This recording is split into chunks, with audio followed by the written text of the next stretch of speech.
अध्याय 28 काशी का पुनर्जन्म और पुनः खोज। कृपया पानी में मत जाओ, हम लोग बाल्टी भरकर ही नहाएंगे।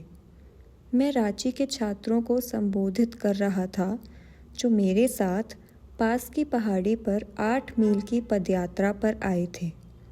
हमारे सामने का तालाब आमंत्रित कर रहा था, पर मेरे मन में उसके प्रति उपेक्षा जागृत हो गई थी। मेरे पास खड़े समूह ने बाल्टियां भर मेरे उदाहरण का अनुसरण किया, पर कुछ लड़के ठंडे पानी के प्रलोभन में फंस गए।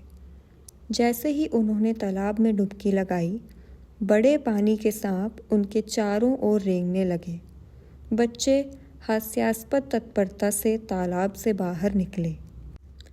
अपने गंतव्य पहुंचकर हमने भोजन का आनंद लिया। छात्रों के समूह से घिरा मैं एक पेड़ के नीचे बैठ गया। मुझे प्रेरणाप्रद मनोदशा में देख बालक मुझसे ढेरों प्रश्न पूछने लगे। एक युवा ने पूछा, महाशय, कृपया बताएं, क्या मैं हमेशा आपके पास वैराग्य के पथ पर रहूँगा? ओह नहीं, तुम्हें ज़बरदस्ती अपने घर ले जाया जाएगा और बाद में तुम विवाह कर लोगे, मैंने उत्तर दिया। अविश्वासपूर्वक वह जोर से प्रतिवाद करने लगा। मेरे मरने के बाद ही मुझे घर ले जाया जा सकता है।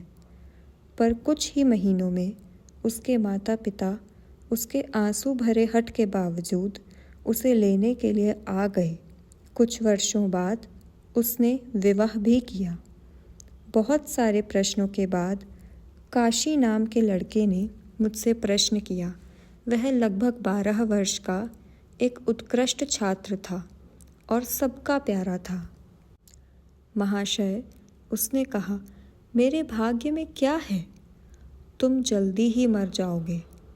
उत्तर मेरे होठों से अदम्य शक्ति के साथ निकला। इस अप्रत्याशित भेद प्रकाशन ने मुझे और वहाँ उपस्थित सबको स्तंभित और दुखी कर दिया। चुपचाप मैंने स्वयं को एक भयानक बच्चे के रूप में डांट लगाई। उसके बाद मैंने और प्रश्नों का उत्तर देने से मना कर दिया। विद्यालय लौटने के बाद काशी मेरे कमरे में आया। अगर मैं मर जाऊंगा तो क्या आप मेरे पुनर्जन्म के बाद मुझे खोजेंगे और पुनः मुझे आध्यात्मिक मार्ग पर लाएंगे? उसने सिसकते हुए कहा। मैं इस कठिन रहस्यमय जिम्मेदारी को मना करने के लिए विवश था, पर कई सप्ताहों तक काशी ने आग्रहपूर्वक मुझ पर बहुत जोर डाला। उसे टूटने की हद तक हतोत्साहित देख मैंने अंततः उसे सांत्वना दी। हाँ, मैंने वचन दिया, यदि परमपिता ईश्वर सहायता करेंगे तो मैं तुम्हें खोजने का प्रयत्न करूँगा। ग्रीष्मावकाश में मैं एक छोटी यात्रा पर निकला। मुझे खेद था कि मैं काशी को साथ नहीं ले जा सका। मैंने जाने से पहले उसको अपने कमरे में बुलाया और उसे सावधानीपूर्वक सभी अनुरोधों के बावजूद विद्यालय के आध्यात्मिक स्पंदनों में रहने का आदेश दिया। मुझे लगा था कि यदि वह घर न जाए तो आने वाले संकट से बच सकता है। जैसे ही मैं वहाँ से गया, काशी के पिता रांची पहुँच गए। 15 दिन तक यह समझाते हुए कि काशी अपनी माँ को देखने केवल 4 दिन के लिए कलकत्ता आ जाए, उसके बाद वह वापस आ सकता है, वे अपने पुत्र की इच्छा शक्ति को तोड़ने की कोशिश करते रहे। काशी लगातार मना करता रहा। अंततः पिता ने कहा कि वे लड़के को पुलिस की सहायता से ले जाएंगे। इस धमकी ने काशी को विक्षुब्ध कर दिया। वह विद्यालय का किसी प्रकार का नकारात्मक प्रचार नहीं चाहता था। उसके पास जाने के अलावा और कोई विकल्प नहीं था। कुछ दिन बाद मैं रांची लौटा। जब मैंने सुना कि काशी को कैसे ले जाया गया, मैंने उसी समय कलकत्ता के लिए ट्रेन पकड़ी। वहाँ मैंने घोड़ा गाड़ी किराए पर ली।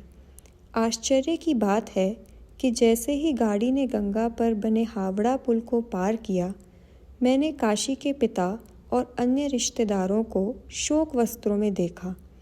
मैंने चालक को चिल्ला कर रोका। मैं तेज़ी से बाहर निकला और अभागे पिता को क्रोध से देखा। हत्यारे, तुमने मेरे लड़के को मार दिया, मैं अनुचित रूप से चिल्लाया। पिता पहले ही समझ चुका था कि काशी को ज़बरदस्ती कलकत्ता लाकर उसने गलती की थी। थोड़े दिन के लिए बालक जब वहाँ था, उसने कुछ विषैला खाना खा लिया, उसे हैज़ा हो गया और वह चल बसा। काशी के प्रति मेरा प्रेम और मृत्यु के बाद उसे खोजने का वचन दिन रात मुझे तंग करने लगा। मैं जहाँ भी जाता, उसका चेहरा मेरे सामने आ जाता। मैंने उसकी अविस्मरणीय खोज प्रारंभ कर दी, जैसे बहुत समय पहले मैंने अपनी खोई माँ के लिए की थी।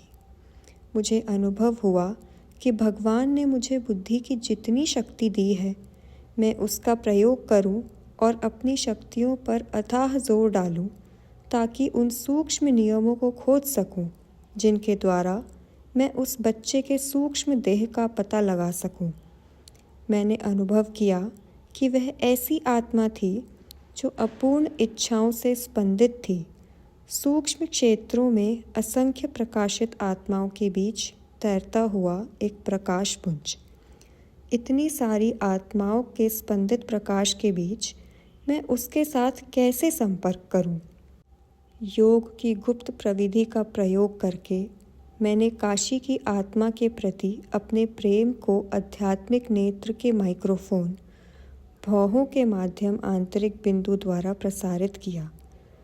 अपने ऊपर उठाए हाथों और उंगलियों के एंटेना से मैं प्रायः गोल गोल घूमकर उस दिशा को ढूंढने का प्रयत्न करता जिसमें भ्रूण के रूप में उसने पुनः जन्म लिया है। अपने हृदय के ध्यान अनुकूलित रेडियो द्वारा मुझे उससे उत्तर मिलने की आशा थी। मुझे अंतःप्रज्ञा से अनुभव हुआ कि काशी जल्दी धरती पर वापस आएगा, और यदि मैं उसे अपनी पुकार निरंतर प्रसारित करता रहूं, उसकी आत्मा उत्तर देगी। मैं जानता था कि काशी के द्वारा भेजा गया हल्का सा कंपन भी मेरी उंगलियों, हाथों, बाहों, मेरुदंड और स्नायुओं में अनुभव होगा। अमंद उत्साह के साथ मैं काशी की मृत्यु के लगभग 6 माह तक योग विधि का अभ्यास करता रहा। एक दिन सुबह कलकत्ता के भीड़ भरे बाऊ बाजार में अपने मित्रों के साथ घूमते हुए हमेशा की तरह मैंने अपने हाथ ऊपर उठाए। पहली बार उत्तर मिल रहा था। अपनी उंगलियों और हाथों में विद्युत स्पंदन को अनुभव कर मैं रोमांचित हो उठा। ये तरंगें अभिभूत कर देने वाले एक विचार के रूप में मेरी चेतना की गहराइयों में स्पष्ट होने लगीं। मैं काशी हूँ, मैं काशी हूँ, मेरे पास आओ। जैसे जैसे मैंने अपने हृदय के रेडियो पर ध्यान केंद्रित किया, यह विचार लगभग सुनाई पड़ने लगा। काशी की विशिष्ट हल्की सी मोटी फुसफुसाहट भरी आवाज़ में मैंने उसकी पुकार को बार बार सुना। मैंने अपने साथी प्रकाश दास की बाँह पकड़ी और उसकी ओर देखकर खुशी से मुस्कुराया। ऐसा लगता है मैंने काशी का पता लगा लिया है। मैं गोल गोल घूम रहा था।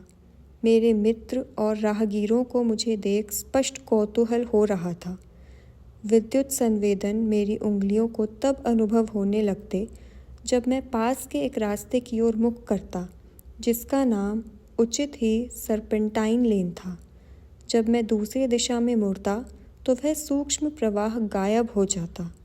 आह, मैंने कहा, काशी की आत्मा किसी ऐसी माता के गर्भ में होगी जिसका घर इस गली में है। मेरे साथी और मैं सर्पेंटाइन लेन के पास पहुँचे। मेरे उठे हुए हाथों में स्पंदन और अधिक सशक्त और स्पष्ट हो रहे थे।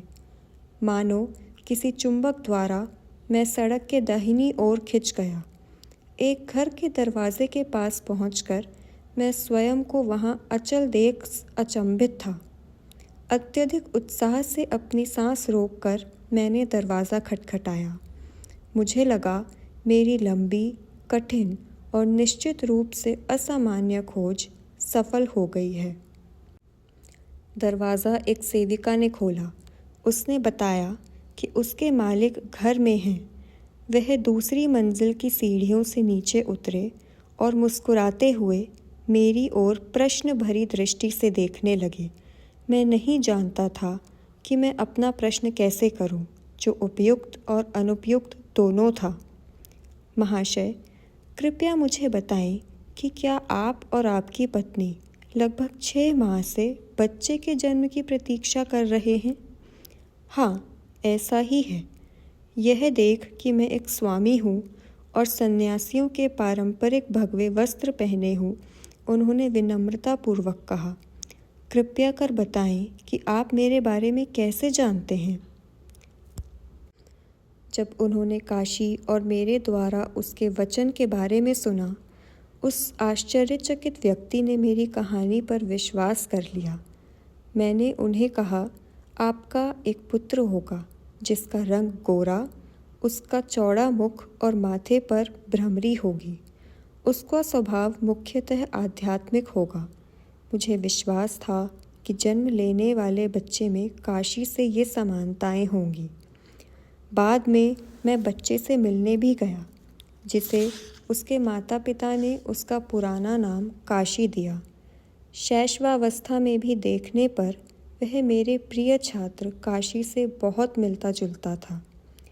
बच्चे ने मुझे तत्क्षण अपना प्यार दिखाया। पिछला आकर्षण दुगनी तीव्रता से जाग उठा था। वर्षों बाद किशोर बालक ने मुझे मेरे अमेरिका प्रवास के दौरान पत्र लिखा। उसने संन्यास के मार्ग पर चलने की अपनी गहरी लालसा व्यक्त की। मैंने उसे हिमालय में एक गुरु के पास भेजा, जो आज भी पुनर्जन्म लेने वाले काशी का पथ प्रदर्शन कर रहे हैं।